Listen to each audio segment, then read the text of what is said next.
Maayong dayong kilong-kilong Subo ka Bisaya noong Mindanao, uban ni Dr. Iris o ni CB, kini si Leo Lastimosa.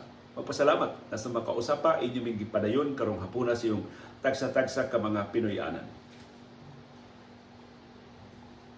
Karong buntaga, karong hapuna, ang atong sugilanon, atong gihatagan sa uluhan, Chief Justice Davide.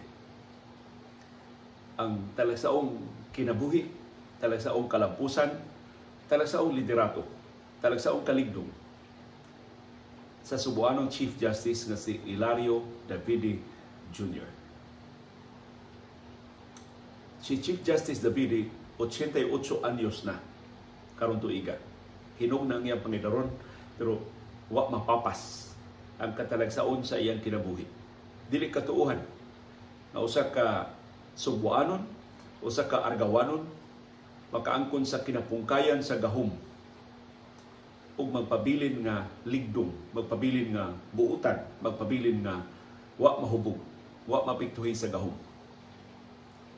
Ikumparar sa mga Subuanon o mga Pilipinon o magkatawhan sa ubang kanasuran sa kalibutan, makahupot o gamay nga pwesto, mausab na. Pero si Chief Justice Hilario Davide Jr. mo'y labing bantugan nga ehemplo sa usa ka dakong tao, higante sa iyang nagkalilain ng mga kapasidad nga unaffected, wa ma-corrupted sa power. Nataw si Hilario Davide Jr. atong 1935. So 88 years old siya karong tuiga. Siya mo ikaunom sa 7 ka managsuon. Ang iyang amahan magtutudlo, ang iyang inahan magtutudlo. Wa makatuo nga sa kayano sa ilang kinabuhi, pila may sweldo in taon ng mga magtutudlo. Pero sa paningkamot ni Hilario Davide Sr., nilampo silang tanan sa ilang pag-eskwela. Ang ilang pamilya dito nagpuyok. Dito sila tanan nga tao sa Bukirang Barangay sa Kulawin, sa Argao. Akong gikonsulta ang Google Maps, ang Kulawin, mga 20 kilometros gikan sa kinapusuran sa Argao. Importante na maong distansya kay maunang gilay-una ang gibaktas nila Chief Justice Hilario Davide Jr. o mga isuon. Kay wa pa maiskulahan sa Kulawin sa ilang kabatanon. Dito siya mo tapos siyang elementarya sa Argao Central School. Kada kong garbo sa Argao. Nagka-produce og Chief Justice sa Korte Suprema ug ligdong na leader sa atong nasod. Diri siya nag-high school sa Abiliana Vocational School. Kining Abiliana National School na karon. Dako sa kay garbo sa Abiliana. Iyang kauban sa Abiliana silang anhing Secretary Adi Sitoy, pero sa ilang klase si Y. Makalabaw sa kabantugan ni Chief Justice Hilario Davide Jr.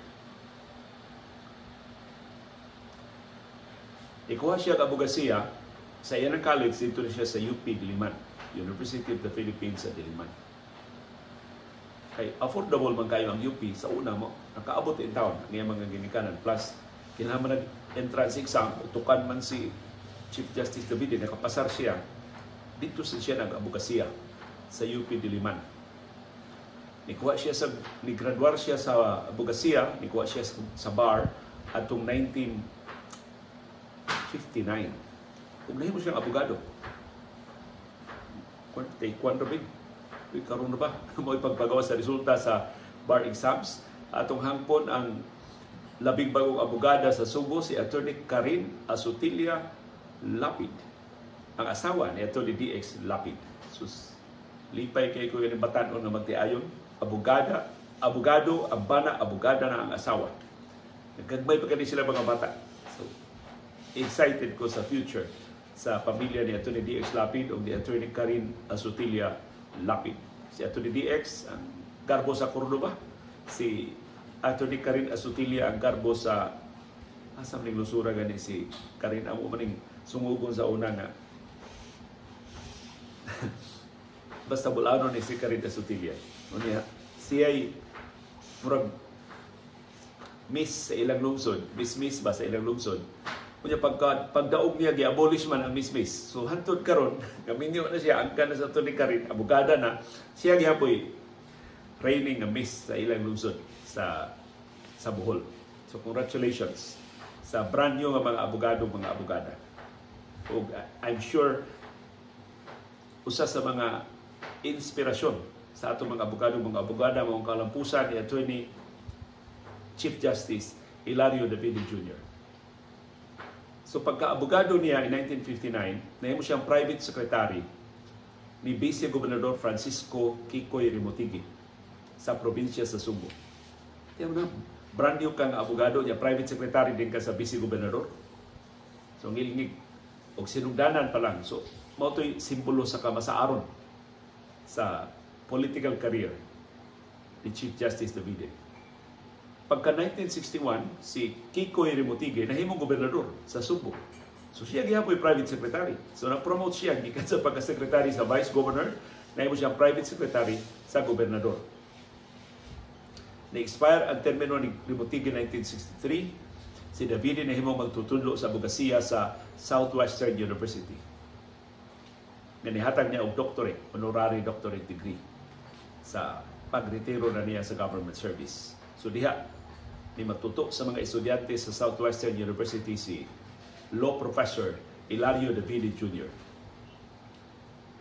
Ang unang yung dagan sa politika, at least sa mga dokumento, kung kasubay ko, dagan ba siya sa Argao, pero ang labing unang elective government post na nahuptan ni Chief Justice Hilario Davidian Jr. mao ang iyang pagkadelegado sa Constitutional Convention, CONCON, sa 1971. Imagine na, 320 ka mga delegado sa Tibok Pilipinas, supposedly mga eksperto sa balaod, mo'y muusab sa 1935 Constitution.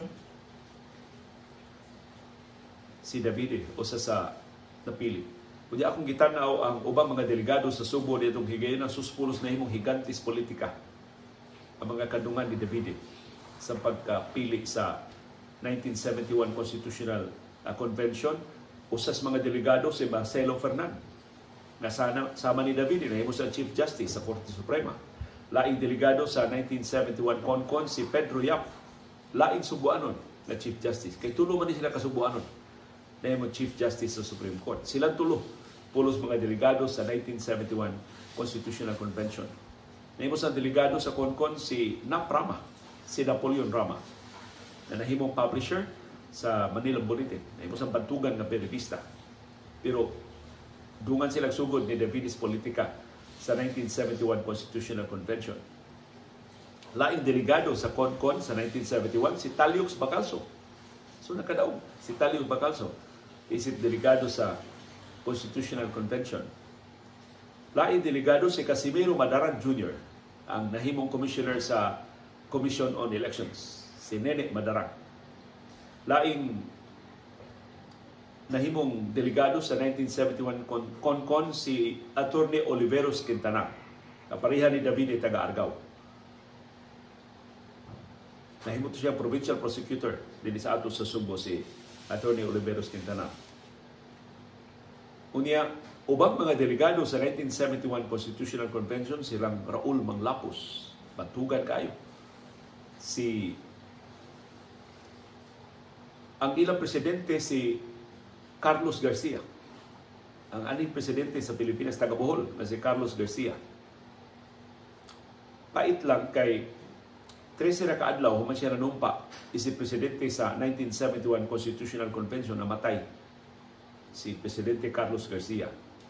So gipulihan siya sa laing kanhi presidente nga si Diosdado Macapagal. So kanhi presidente gihapon sa Pilipinas mo presidente sa 1971 Constitutional Convention. Laing sakop sa CONCON si Sotero Laurel. So mga bantugan kaayo ang mga kadungan ni Davidian sa Constitutional Convention. Kaya dito sa CONCON nakitaan ang talagsaong kakugihan ni Davidian. Sa tanang 320 ka delegado, siya ay kinadaghanan og mga reforms na gisugyot sa 1935 Constitution. Of course, nahibaw taon siya nahitabo sa 1971 Constitutional Convention. Dunay daghan kay mga iskandalo, apil ang pagsuborno ni Imelda Marcos sa mga delegado. Ug wa gyud sila katiwa sa ilang trabaho kay gideklarar naman ni anhi Presidente Ferdinand Marcos Jr. ang martial law in 1972. Nya ilang nahimong konstitusyon sa 1973, wa gyud to siya ma-ratify kay gusto naman ni Marcos nga siya nay Kongreso, gisenaduan niyang Senado ng House, o siya na naghimo mga balaod pinagi sa Amendment number 6. Pero lahi sa ubang delegado sa CONCON nga gipamriso sama nilang naprama. Si Talio Bacalso gipreso human ang pagdeklarar sa martial law. Si David Iwa, usa siya sa mga moderates, o tingog dili siya vocal nga oposisyon sa uwa siya dumti sa diktadurang Marcos. Sunod nga nadunggan ang nga ni Davide or sunod niyang dagat o political position kay may eleksyon pagdeklara sa martial law sa 1972. Sa unang eleksyon, 7 years human sa iyang termino sa CONCON sa 1971, nipatawag og eleksyon si Marcos sa interim batasang pambansa in 1978. Og si Chief Justice Hilario Davide Jr. usas mga kandidato pagka-assemblyman. Mga assemblyman may nga na to sa 1978. Kuyog na sila Talio Bacalso, para sila partido ang Pusyon Bisaya, Filimon Fernandez, Pernes, Bartolome Cabampang, G. Villegas, si Corominas, o daghan pa nga mga Valentino Legaspi, mauto silang kuyuga. Silang pagdagan sa 1978 Pusyon Bisaya. O haros, daog tanan ang Pusyon Bisaya in 1978. Sa tanang rehiyon sa Pilipinas, dinhira sa Central Visayas nga nang haros ang tanang kandidato sa oposisyon pagka-assemblyman mao ni daog. Significant talagsaon katumang kadaugan considering nga labihang nilngiga sa ilang mga kaatbang. Apil sila mga kaatbang ang giisip nga mga representante mga anak sa upat ka higanting politikanhong pamilya, politikanhong dinastiya din sa Subo. Ilang gipildi si Eddie Gullias, ilang gipildi si Tony Cuenco, ilang gipildi si Ramonito Durano, ilang gipildi si Lito Osmeña. Sa usa ka eleksyon, imo pildihon ka ng upat ka mga apelido sa panahon sa martial law: Durano, Gullias, Osmeña, Cuenco, talagsaon ang kadaugan. Daghan kayrong mga huhungihong nga nung nakadaog ang Pusyon Bisaya. Ang unang huhungihong nga di kuno sila tinuod nga oposisyon, mga token opposition na kuno to sila, moto nakadaog sila. Although ang performance nila Davide o ni Taliox o ni Billy Legaspi atol na sa interim batasang pambansa ni Nigar, ang mga pasangil nga dili sila tinuod nga oposisyon. Laing pasangil nga nakasungi kuno ang mga Gullias o ang mga Durano, wa magkauyon kinsay number 1, kinsay number 2, na suko sa Marcos, gipadaog na hinuon. Wa na hilabti, wa na tsupi ang resulta sa eleksyon, gitugutan na mo proklamar ang tinuod ng mga mananaog ng mga oposisyon Bisaya. Ang laing katinawan mao nga dako kuno kay mayoriya sa Pusyon Bisaya nga konduktoran sa Kilusang Bagong Lipunan atong 1978, maklaro na kung tingali hinuog masuko pagsamot ang katawhan. So motoy mga huhungihong ngano nakadaog ang Pusyon Bisaya, but kabahin na sa kasaysayan na sa tibok Pilipinas kita ra sa Subo o sa Bohol, Negros Oriental o Siquijor sa tibok Central Visayas, kita rin nakapadaog og tanan nato ng mga kandidato sa oposisyon bisan pa sa diktadurang Marcos.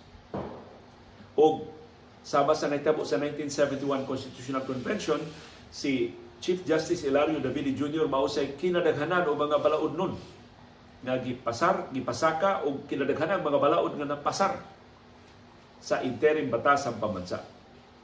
Kahinugdom ko sa sulti ni Aning Serge Rimonde, batanon siyang reporter diyan na assemblyman si Davide. Pulos pa sila taga-Argao. So, pinangga kay ito ni Chief Justice Davide si Aning Serge Rimonde sa batanon pa siya reporter. Pag-interview ko na ni Davide, giingnan siya ni Davide nga, Serge,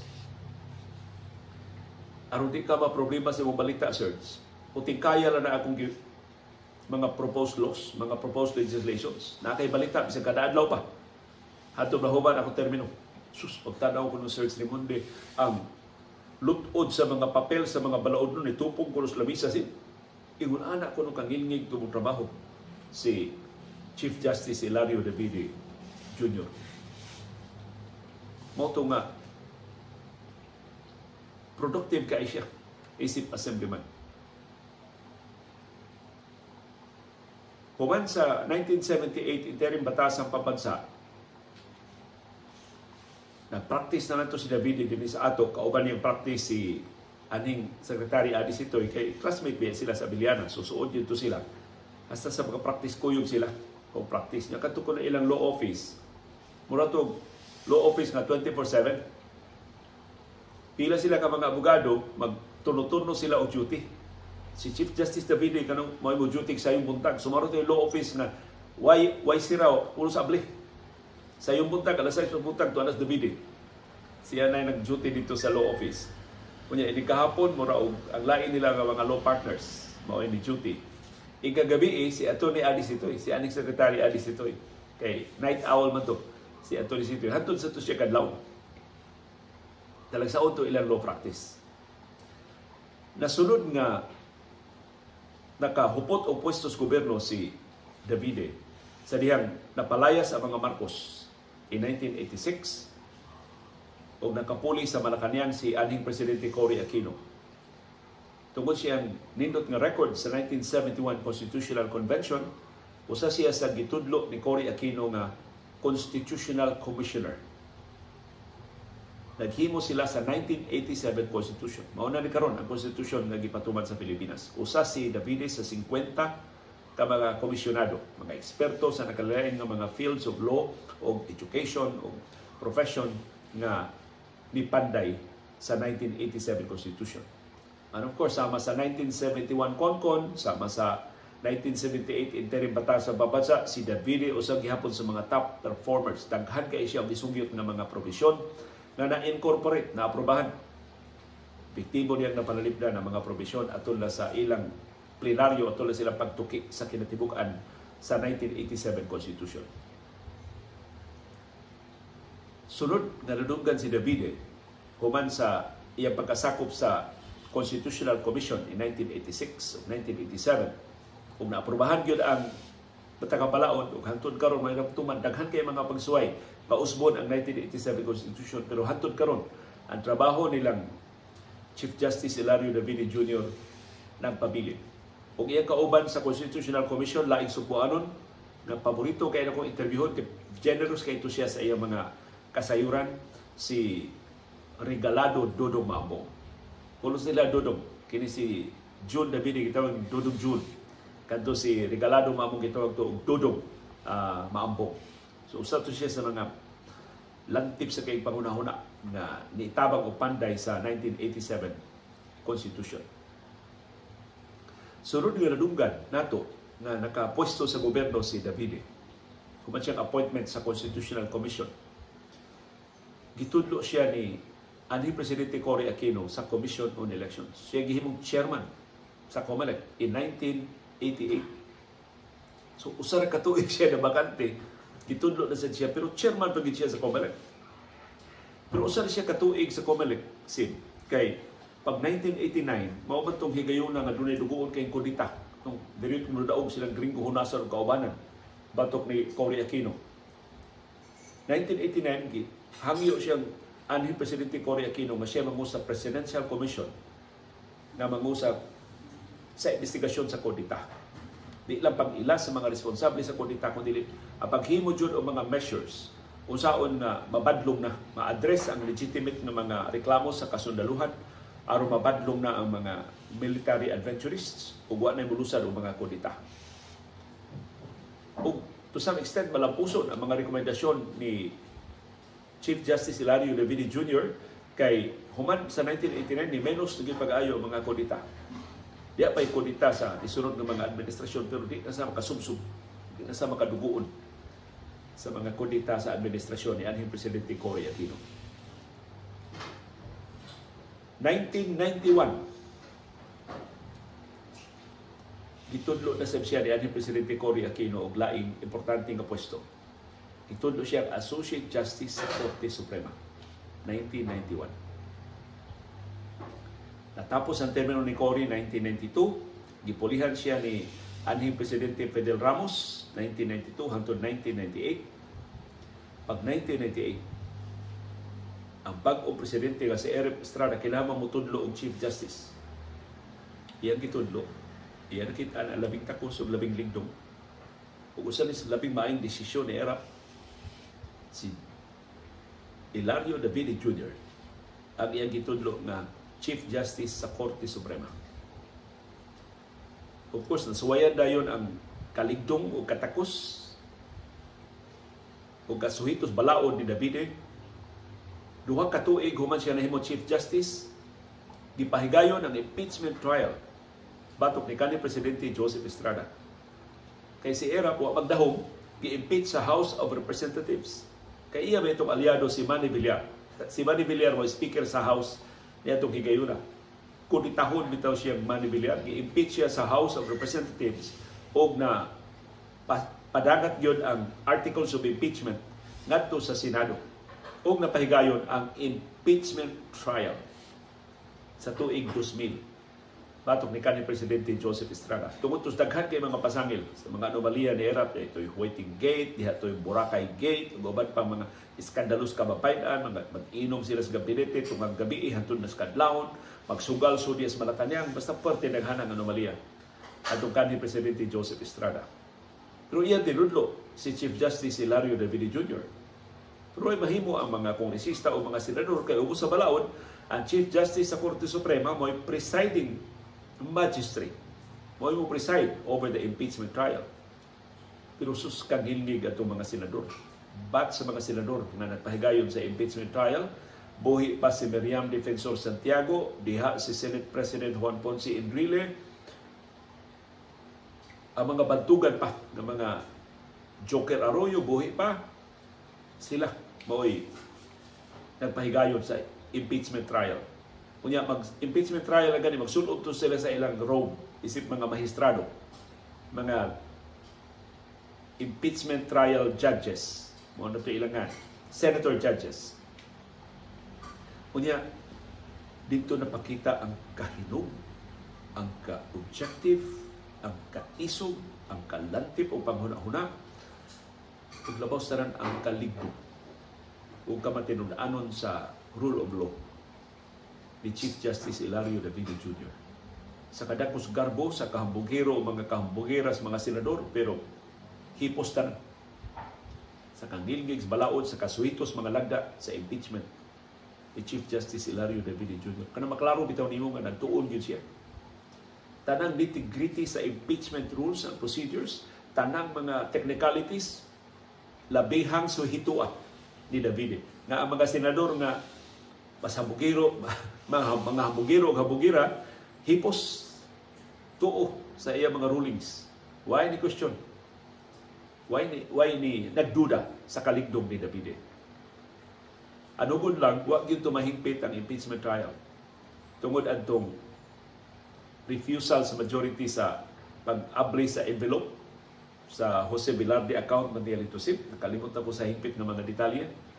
Basta nga, wa mahuman ang trial, unya nilapad na pag-ayo mga protesta batok ni Erap, na paragputo na siya, iulbo ang EDSA 2 na absent ang impeachment trial sa mga protesta sa katawhan, na palagpot si Erap sa pwesto o ang Korte Suprema mo'y nisalbar sa Republika. Kaya si Erap di man mo pahawa gikan sa Malacañang.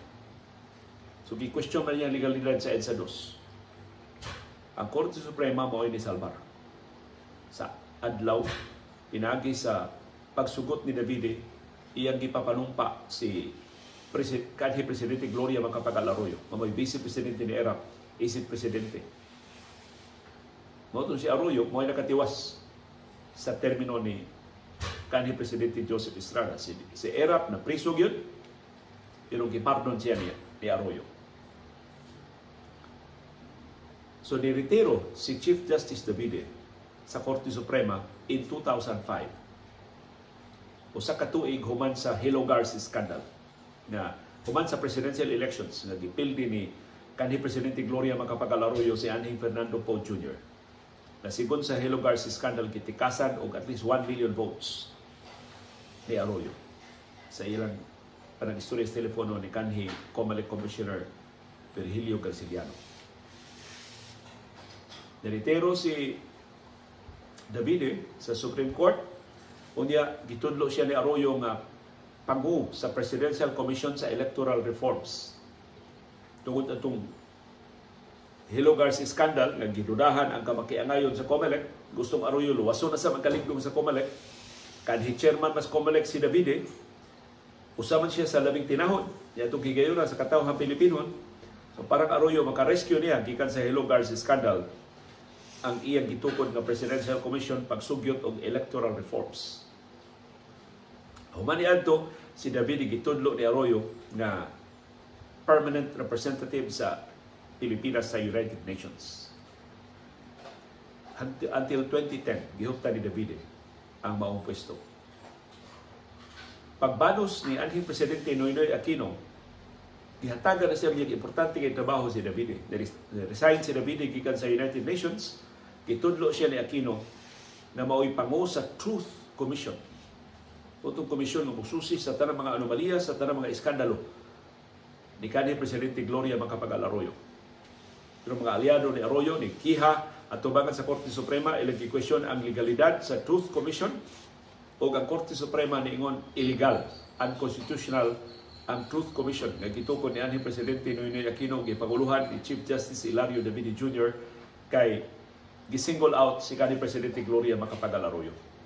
Gahom ko sa Presidente ang pag-imbestigar o mga anomalya, pero kung usa ra ka tawo ang target sa investigasyon naton sa Korte Suprema, unconstitutional ang Truth Commission. So effectively, mao to ang katapos ang pwesto ni Davide sa gobyerno. Of course, sa latest campaign sa pagdagan ni kanhi Vice Presidente Leni Robredo, usa sa labing aktibo nga nangampanya batok ni Ferdinand Marcos Jr. karon o pabor ni Robredo, mao si kanhi Chief Justice Hilario Davide Jr. In fact, higayon na diri may magkaabot sa usa sa mga rallies dito sa siyudad sa Lapu-Lapu, sa mga nag-iorganisar sa mga volunteers ni kanhi Vice Presidente Leni Robredo. Na makaretiro na si Davide na makaatubang ni bisan kinsa, kaya gihimo ang tanan sa pagserbisyo sa nasod o sa katawhan. Pero dunay mga what ifs sa katuigan nga gikinahanglan unta ang mas assertive na si Hilario Davide Jr. Sa Hello Garcia scandal na si Gloria Arroyo ng papating, ng pabaga, pagpabilin sa gahom. Ang bugtong rason nga nung si Gloria Arroyo wa gyud matangtang gikan sa katungdanan bisang nang resign katong Hayat 10, katong mga sakop sa gabinete nga ni padayag na sa ilang bakwi sa pagsuporta niya. Ang naka-foul na gitong Hayat 10 si kanhi Vice Presidente Noli de Castro. Kay kung si Noli de Castro wa pa mo dapig ni Arroyo, tak-tak na to si Arroyo. Kay ubos sa konstitusyon ang gabinete mahimuman na mubakwi sa ilang suporta sa incumbent ng presidente. Pero si Noli de Castro, klaro kayong na bira ni Arroyo, na influensya ni Arroyo, na pabilin siyang matirudano ni Arroyo. Kaya kung doon na pato'y legitimate na successor si Arroyo, si De Castro tato may mahimong presidente. But apparently, kita na ibaw nga, no? Si De Castro dili andam, dili takos na mupuli sa pagpangu sa nasod. Outside De Castro, si Davide unta. Mao'y gihangad bas mga tao na kung si Davide ni barug pa lang aron sa pagpangu sa katawhan itong tadugod kay katuigan human sa Hello Garcia scandal. Niretiro naman siya sa Supreme Court. Barug pa lang si Davide is leader sa tarong na puwersa sa gobyerno. Patok sa nadulot na pag-ayo nga liderato ni kanhi Presidente Gloria Macapagal-Arroyo, mahimong mausab ang panahon. Pero murag ipasagilan si Davide nitong higayon na ni-sold out na to ni Arroyo. Gidawat niya ang pwesto is si Presidential Advisor o pangulo itong komisyon nga naghimog electoral reforms o labos na gidawat niya ang appointment pagka-permanent representative sa Pilipinas ngadto sa United Nations. Tungod siya pagdawat sa mga pwesto, murag nahipos si Davide. Why naka-fiscalize sa administrasyon ni kanhi Presidente Gloria Macapagal-Arroyo until ni-desider og dagan si Noynoy Aquino o mo'y nakapuli sa Malacañang in 2010. Later on, sa diyang nitingog si Davide, kampanya batok ni kanhi Presidente Rodrigo Duterte, kampanya batok ni Ferdinand Marcos Jr., wa na mga pwesto. O niya, ang mga tao dali na kayo malimot. Saka, dako sa kontribusyon ni Davide, dali na kayo nalimot ang katawhan. Wa na naminaw ni Davide. Or, kung doon na naminaw, pipila na lang. Suma sa nahitabo sa niyang eleksyon na makabungog ang mayoriya ni Duterte in 2016 o ni Marcos in 2022 sa eleksyon presidensyal din sa ato sa Subo. So muna what if kung si Davide wa palang unta magpakahilom, kung si Davide wa palang unta magpatudlo ang mga pwesto nga nihipos niya gikan sa political limelight, yan mausap ang dagan sa kasaysayan sa Pilipinas. So tingali, makaangkon unta ta o ikaduhang Subuano na presidente human ni Sergio Osmeña Sr. Pero why makamahay sa kaligdong ni Davide? Dunay mga what ifs pero kanang tanan matubag. Pasigarbo si Davide pag-atubang ni Bisan Kinsa. Masa kadangko sa mga gahom nga iyang nahuptan. Chairman sa COMELEC, Chief Justice sa Korte Suprema, mga pwesto nga mahimo rin siya magdato, magtungkol siya palasyo sa Argao, mamawi siya sa tanan nilang kakabus o kalisod sa ilang pang kabatanon, kung mamahimo na silang labing dato din sa Subo, kinamit ang iyang gahom o influensya, pero si Davide wa mapiktuhi sa gahom. Huwag makapasangil o iskandalo atol sa iyang administrasyon sa nakalilain ng mga pwesto sa gobyerno na iyang gihugtan. Daghan kay mga pasidungog na naangkon si Davide sa kinatibukan niya ng mga politikanon nga karir, pero giisip sa iyang pamilya na labing tamis nga nahimo siyang Ramon Magsaysay Awardee, nahimo siyang outstanding Chief Justice sa Timog Asya o Pasifiko, labing ilgiga sa mga pasidungog dahil daghan kay siyang doctorate degrees, mga honorary doctorate degrees, mahimo siyang tawag doktor Hilario Davide Jr. Pero sigon sa iyang pamilya, ang labing tamis nga pasidungog mao kadtong pasidungog ilang nadawat gikan sa ABS-CBN katong huwarang pamilyang Pilipino. Wa man sabi makalupig ini pamilyang Davide diya sa Argao. Hantod karon si Junjun Davide wa man sa magpakao. Tingali hilumon lang gyud niya mga Davide sa panahon kinahanglan sila motingog, pagtimbang-timbang sila mayo na sila motingog. Pero karon gikinahanglan unta pagtingog ni Junjun Davide, hilom isip leader sa oposisyon dinhi sa Subo, tubangan sa klaro kaayo nga pagpalabi-labi sa mga nagtungkaw sa gahom. Pero why maka-question sa kaligdong sa mga Davide o sa maayon lang kabilin sa Subo? Ang swerte sa mga Davide kay diha sila nahimugso, diha sila nagdako sa lungsod sa Argao. Kay sigon sa mga historians, sa tanang lungsod ug syudad dinhi sa Subo, way makalabaw sa Argao sa ilang meticulous na record keeping. So kung musubay ka mga pamilya sa Argao, masubay nimo with documents.